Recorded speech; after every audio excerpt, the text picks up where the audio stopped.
All right, well, welcome everyone to this morning's Resource YYC Lunch and Learn. Today we have one of our members, Sandy McGrath, who is going to be talking about cybersecurity. So I hope everyone can get some good information out of that.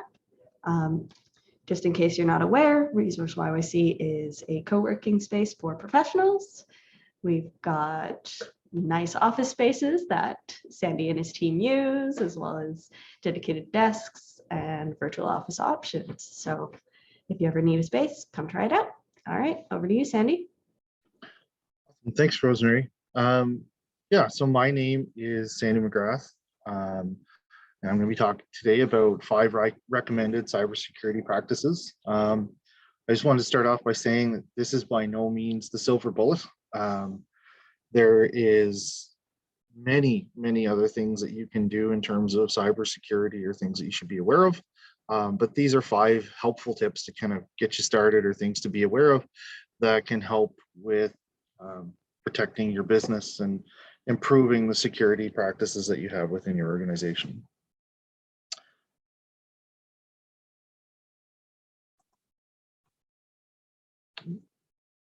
My slides are freezing. There we go. I'm part of a team that has won the top 50 managed IT companies in a row in Canada.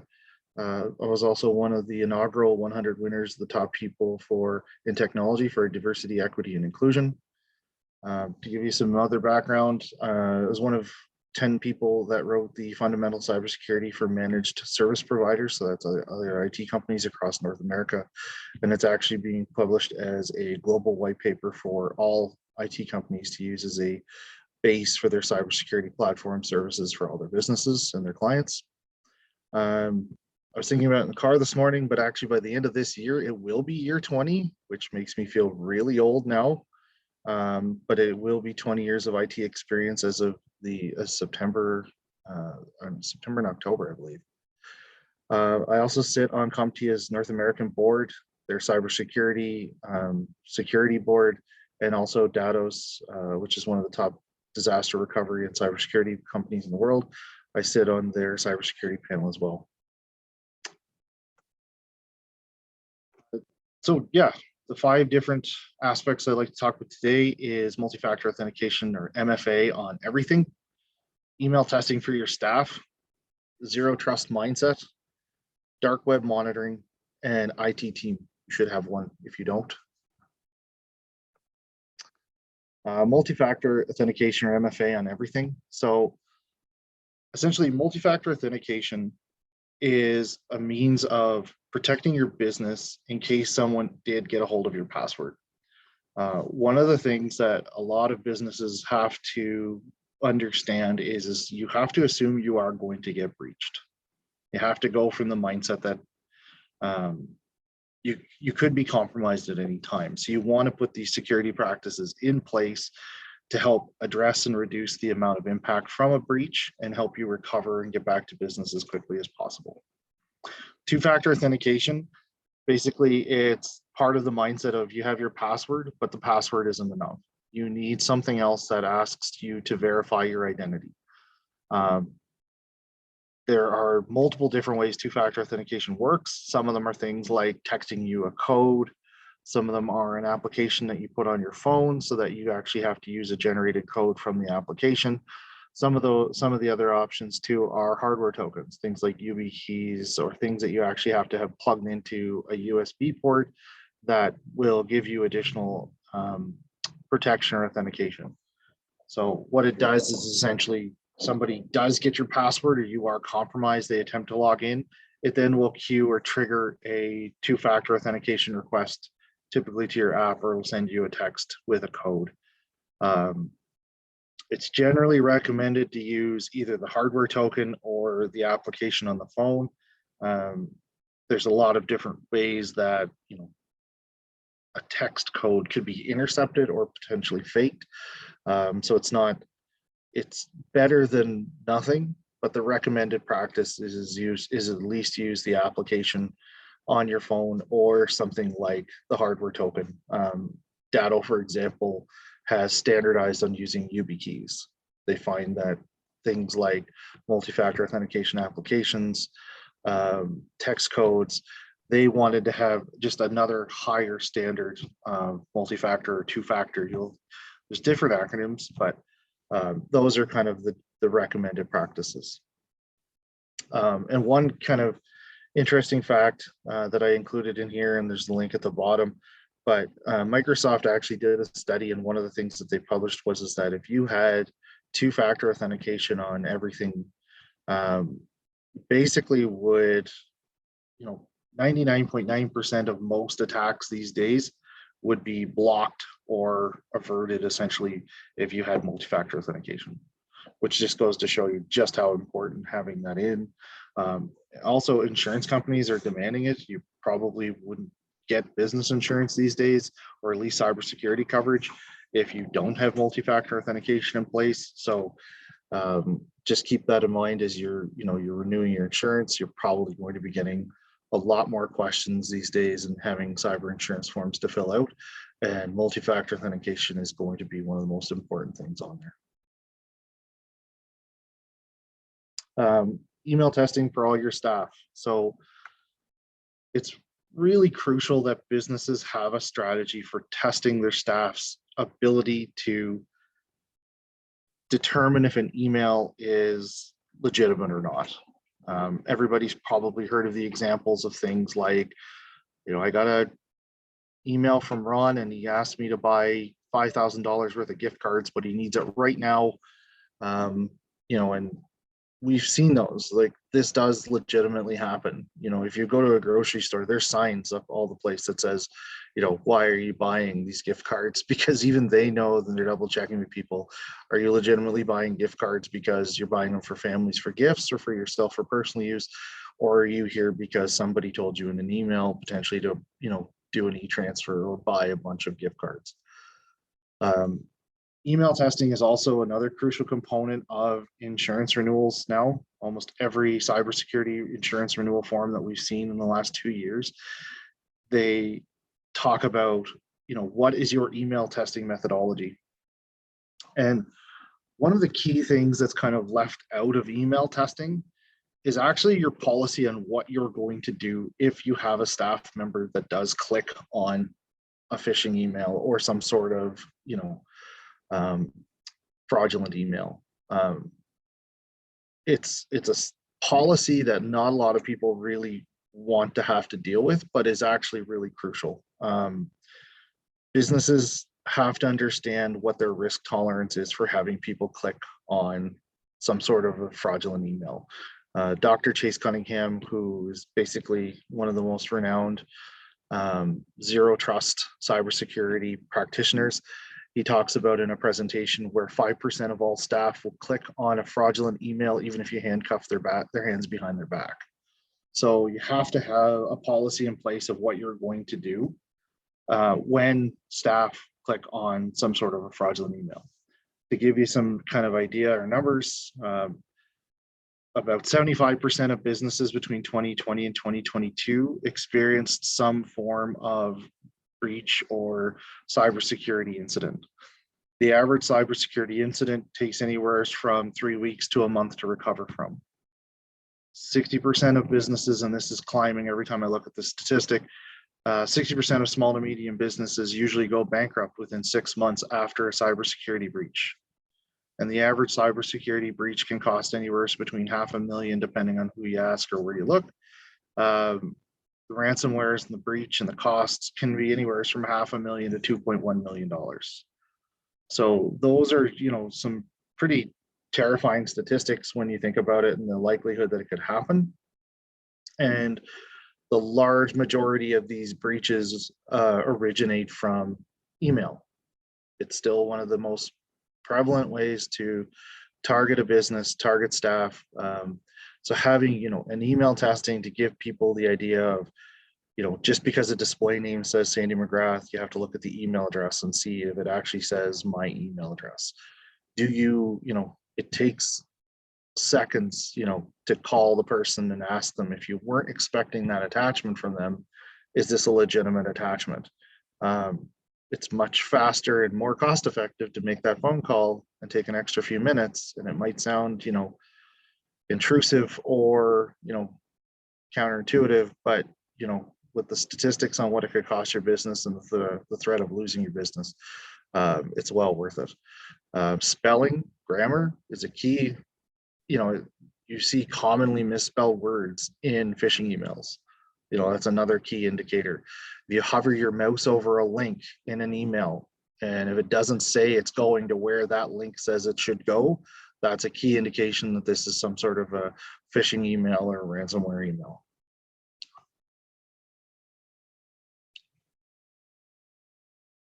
Zero trust mindset. So this one has become a lot more common in the last, 3 to 4 years or so.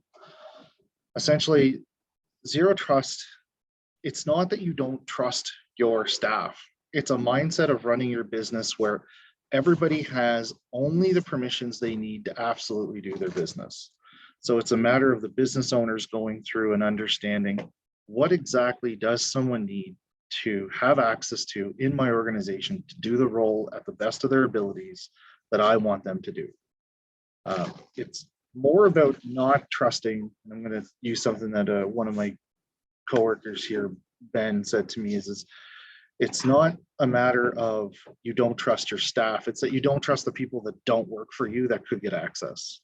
You want to limit, with that assumption that somebody will eventually get in, you want to limit their ability to get far within the network. If you give everybody local admin privileges to their PC, everybody has access to all the network drives, you can pretty much guarantee that your entire network will be compromised, ransomware, and locked down as fast as it's possible to do. Whereas if you have a zero trust mindset, you have things like they only have privileges to log in with multi-factor authentication, they have no local admin privileges, and they only have access to network drives or parts of the infrastructure or cloud infrastructure that they absolutely need to do their role, then you can limit the actual spread of where their attack vector could come from if they get compromised. It's crucial that this is in place. Again, it's a matter of coaching and educating your staff and the business owners too. Like a lot of this stuff falls on the business owner having an understanding of exactly what the role is that they're asking people to do, and what technology and security has to be put in place to make sure that they only have what they need to do their job. You have your personal devices, you have other systems that if you want to mess around, access your personal email, go on Facebook, do all things that aren't work product related, go for it. Do it on another machine. If you're doing things that's work related, it should be locked down to only what you absolutely need to do your job and nothing more. And that should be reviewed constantly in case things get added on or added that doesn't need to be. A lot of zero trust practices or applications, what they'll do is they'll have like an end date in mind. So it's like, I need this, privileges or permissions for a period of time. Okay, we're going to set it so that it ends on that date, whether you tell us or not, it gets cut off. So that's, those are some different ways. There's other companies too, like that put things in place to limit an application's interactions with the rest of the operating system. It's called ring fencing. And essentially what you can do is you can make sure that if an application gets, targeted or breached, that application, because it may have, elevated permissions, can't actually be used to then give elevated permissions to anything else in the system.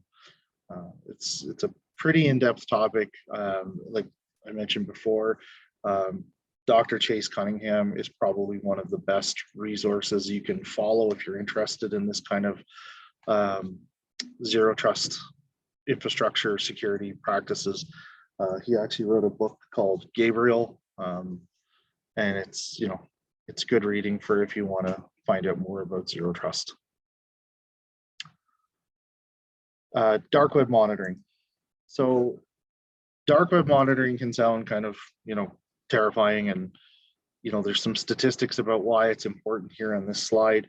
essentially you can subscribe to services and run what's called dark web scans. And what that'll do is it'll help you get a sense of things like if your information has been bought or sold, when was the last time it was bought or sold? And if you think that your information hasn't been out there, I can pretty much guarantee you that you do a dark web scan on, one of your different email addresses.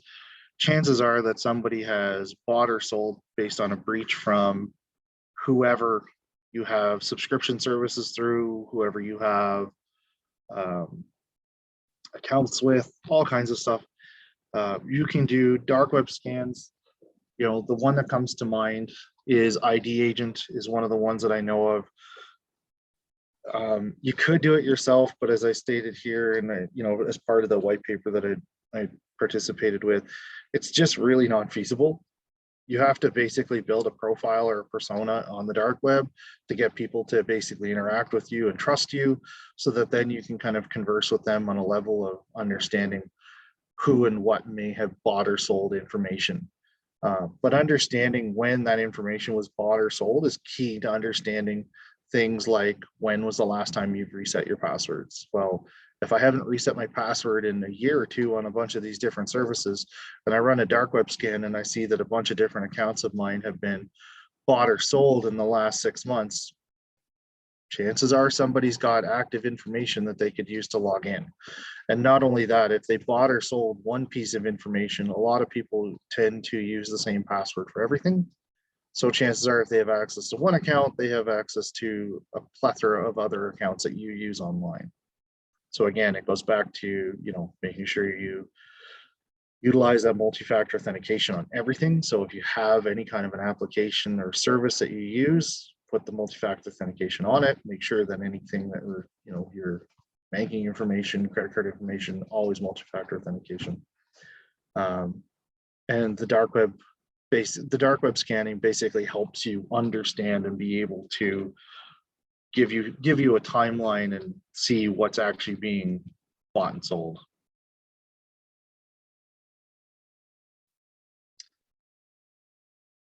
Last but not least, skip ahead one, sorry. IT team.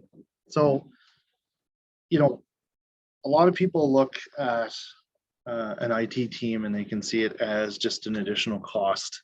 But a good IT team with professionals that are working with you as a trusted partner, these people are actually a revenue generation source. And what I mean by that is they will help you understand where you can be utilizing technology as a leverage to success in your industry. Or maybe that there may be opportunities that you may not have even thought of that you could be, taking advantage of. Or maybe even there's industries where you could help, utilize your services in by utilizing the right technology and services and partners. They help you understand where an investment for cybersecurity, technology investment, how not only is it I need to buy these different things, but how you can actually make money off of them, and they can understand what's important to you and what is success to you. That's how I look at an IT team. They're a group of professionals that are constantly striving to grow their skills, but also work with the clients one-on-one, help them understand what is available to them, how they can help them generate more money.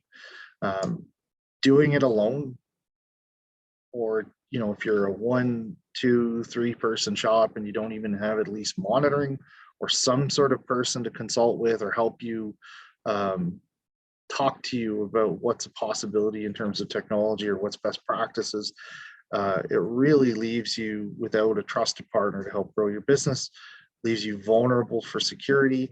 You're going to be at the mercy basically of insurance companies that are going to want you to go through and answer a whole lot of questions around security practices that you may not have any idea of and have no idea how to implement.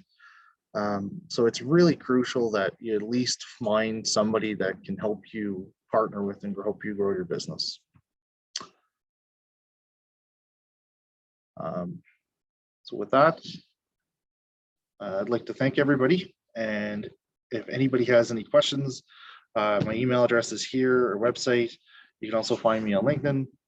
I'm also in Resource YYC, so if you're ever around and you want to say hi, by all means, come say hi. I'd love to chat with anybody. And yeah, if anybody has any questions, please let me know.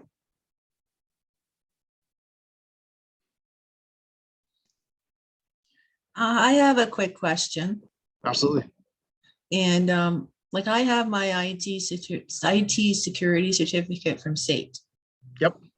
Now, I know it's something, but what would be the best way to try and find a IT security job? Either beginning level, nothing, just getting my foot in the door. That's all what would you recommend?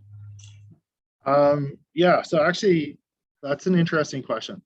One of the cool things that happened over COVID is a lot of companies all over the world basically put out a call to arms for getting cybersecurity professionals. And if you're willing to work remotely and maybe travel to the US or something like that once in a while for things like a team meeting or in a company meeting, there are a lot of businesses, especially down the States. Canada typically lags behind in terms of things like cybersecurity adoption, best practices, policy, things like that, by a couple of years for the US. So if you're interested, there's definitely companies like Huntress, for example. They are constantly looking for people, especially people with cybersecurity background. There's I can't remember the name of the company right now. If you want to send me an email, what I can do is I can send you the information. There's a Canadian cybersecurity kind of like a governing body, and I cannot remember the name of it for the life of me at the moment, but I can find it for you because I know the two people that run it, and I can send you their information. And I believe they also have things like they work with other businesses for finding cybersecurity professionals. But you can, take a look at Huntress. That's one of the ones that's one of the top growing cybersecurity and forensic audit companies in North America, and if not the world right now. And I know they're constantly looking for people. Okay, I have another question. Shoot, yeah. I was at VMware Carbon Black event last week. And they were talking that Canada, of the increased cybersecurity, and that it's getting more aggressive. The cybersecurity, the cyber crime, like the cyber criminals now are getting more aggressive. And a lot of them are from China, Russia, Iran. Now, this is a US-based company. What is the threat for Canada from those countries? From Iran, China, Russia. Yeah. What's the threat? To Canada. Oh, I mean, if you're an infrastructure company of any kind, healthcare, education, those are, financial institutions. You're basically under constant threat. Like I try not to get into the doom and gloom. I mean, there's a lot of that in cybersecurity where people are trying to scare everybody into doing everything. But if you really want to get into it, I mean, one of the things that happened, for example, in Ukraine, when the Ukraine conflict started, was most businesses in the last year or so have just flat out blocked any kind of traffic or that emanates from Russia or even surrounding regions that are known to be affiliated with Russia, for example, like Belarus, for example. Like, they're blocking traffic from these countries.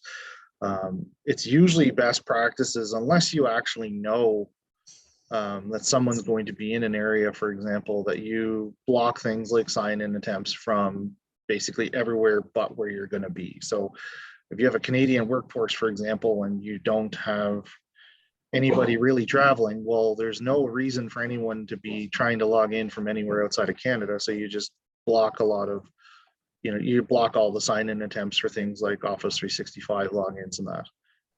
But not everything's perfect. There's VPNs and there's traffic that gets rerouted from different places. So that's why you have to kind of do this in a layered approach. But in terms of the threat, I mean, it's constant and it's not going to end, right? Like every country has some sort of cybersecurity offense and defense capabilities. Some countries are just more active in using their offensive capabilities, really.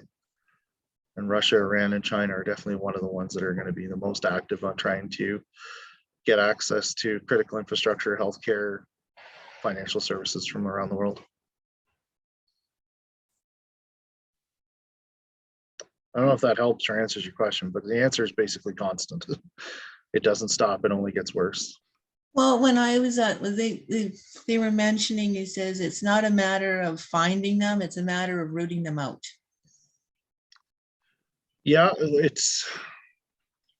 They're here, but we just have to find them. well, and I mean, those are the ones that are, you hear about them the most in the news, but I can tell you that last year there was multiple Canadians out of Toronto that were arrested for doing it too. That were targeting their own people, targeting their own countrymen, targeting their own businesses. Anyone is basically, if you have the skills and knowledge, anyone's capable of doing it anywhere. It's just, there's a lot more state sponsored, meaning like, you know, quote unquote, government sponsored groups that do this in those countries like Iran, China, and Russia. But that doesn't mean that it's, you know, there isn't groups within Canada that are targeting other Canadians. It's just not, you just don't hear about it, or is as common.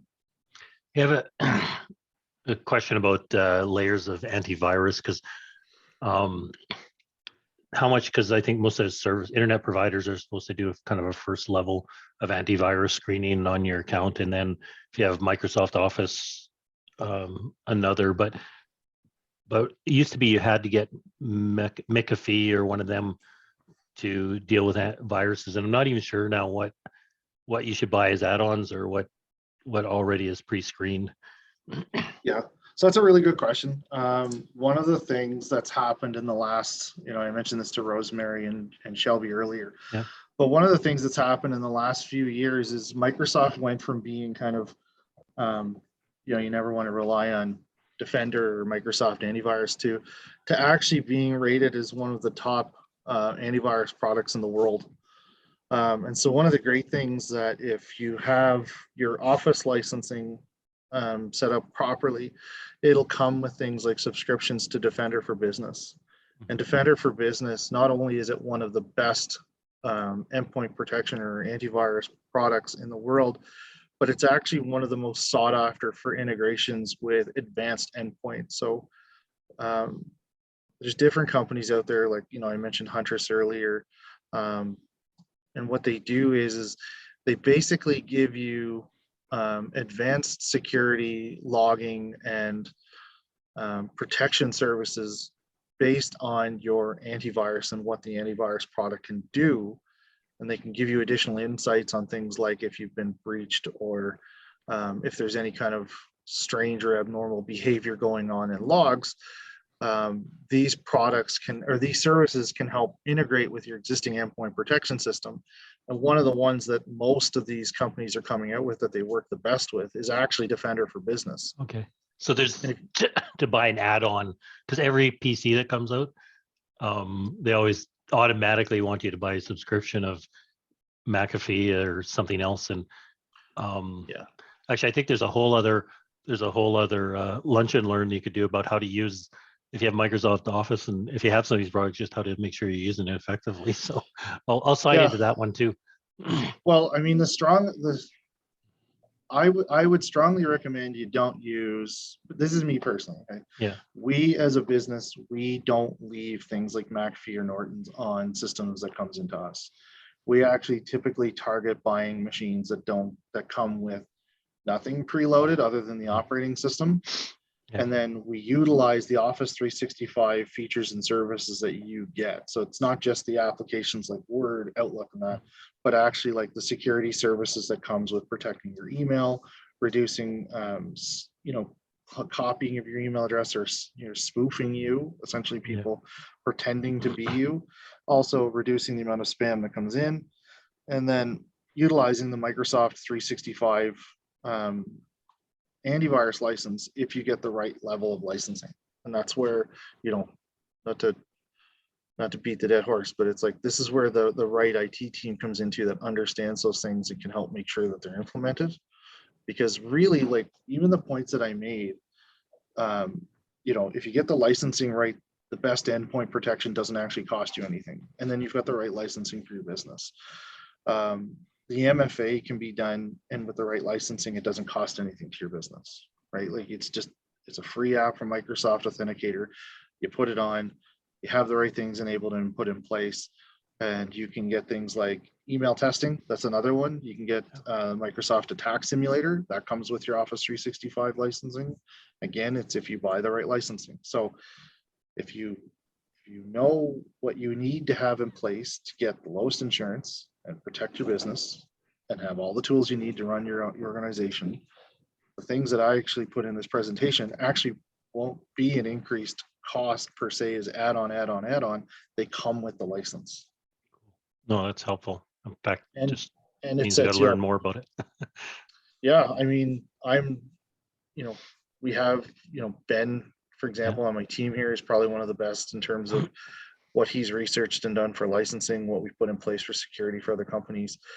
If you ever have time, come by, you can have a coffee and talk with you, Ron. Absolutely. Well, But he this is could good. And probably it's answer good the to, questions better than I I- can. you know what? And I think it's actually for anyone who watches this podcast after, you get Microsoft 365 and then you think you bought it for the applications. You have no idea. I'm sure half the Yeah. people go ahead and buy Norton or them anyways, and having not a clue that some of that's already in there.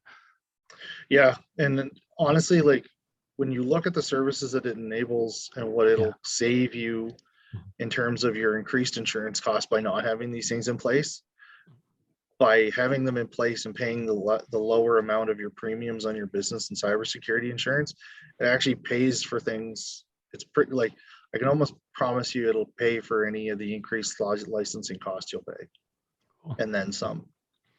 Yeah, I got to log off. Thanks, Sandy. That was great. No worries. Any other questions? I was wondering if could you show the slide with your email address? So I didn't get it. Okay, thanks. No worries. Probably should have just left it there. Any other questions?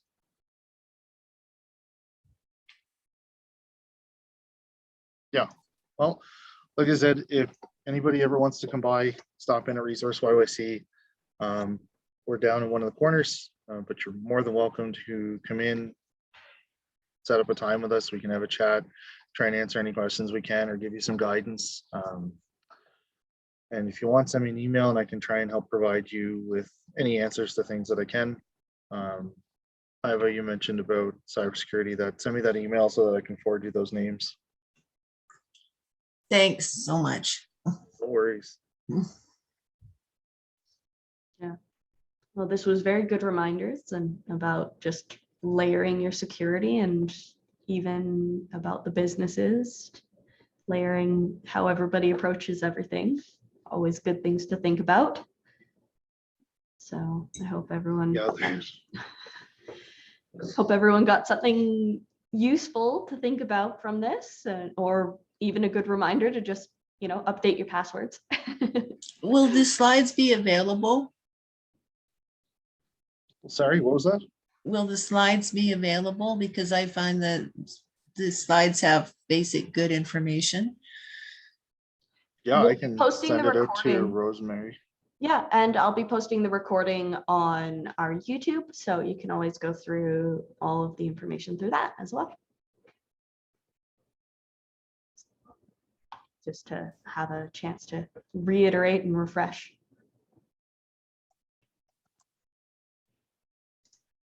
All right, well, thank you everyone for joining us. I hope you have a great rest of your day.